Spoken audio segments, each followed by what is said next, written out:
টানা এক মাস তাপপ্রবাহের পর বিভিন্ন এলাকায় বৃষ্টিপাতের ফলে কমতে শুরু করেছে তাপমাত্রা। সপ্তাহ জুড়েই সারা দেশে বৃষ্টির সম্ভাবনা রয়েছে, তবে এবার বজ্র বৃষ্টি বাড়বে বলে জানিয়ে সবাইকে সতর্ক থাকার পরামর্শ দিয়েছেন আবহাওয়াবিদরা। বিস্তারিত সাবরিনা মজুমদারের রিপোর্টে। বৈশাখের খরতাপে অতিষ্ঠ জনজীবনে স্বস্তি ফেরায় রোববার রাতের বৃষ্টি। তাপমাত্রা কমে আসায় অসহনীয় গরম থেকে আপাতত মুক্তি পেয়েছে নগরবাসী।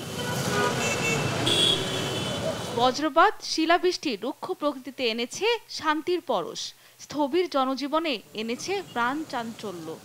নগরবাসী যারা খুবই শান্তি আর ভালো লাগতেছে আমাদের। তাপমাত্রা কমাতে স্বাভাবিক জীবনযাত্রাতে একটু স্থির হইলো। তাপমাত্রা অনেকটা কমে গেছে, এখন ঠান্ডা ভালো লাগতেছে। রিক্সা চালায় আজকে অনেক শান্তিতে আছি, আজকে বাতাসের গতিটা অনেক। আজকে তাপমাত্রা কম, তাই ক্লাস করতে আমাদের ভালো লাগতেছে। আবহাওয়া বিভাগ বলছে তাপমাত্রা আরো কমবে, আর সপ্তাহ জুড়েই দেশে বৃষ্টিপাতের সম্ভাবনা রয়েছে। আজকে মোটামুটি সারা দেশে বৃষ্টিপাতের আছে, তবে কম বেশি করে হবে সিলেট, ময়মনসিংহ, খুলনা এবং বরিশাল। আর মোটামুটির মধ্যে আছে হলো ঢাকা, চট্টগ্রামের মধ্যে, আর রাজশাহী এবং রংপুরে হলো দু এক জায়গায় হবে। এলাকা ভেদে বৃষ্টির তারতম্য হতে পারে জানিয়ে বজ্রপাতে ক্ষয়ক্ষতি এড়াতে সতর্ক থাকার পরামর্শ দিয়েছে আবহাওয়া অফিস। বজ্রপাত থেকে রক্ষা পাওয়ার জন্য আমাদেরকে নিরাপদ আশ্রয়ে থাকতে হবে।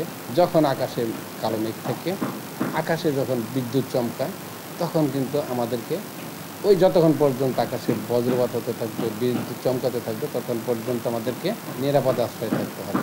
পূর্বাভাসে বলা হয়েছে 13 মে পর্যন্ত চলমান ঝড় বৃষ্টি অব্যাহত থাকতে পারে। সাবরিনা মজুমদার, দেশ টিভি, ঢাকা।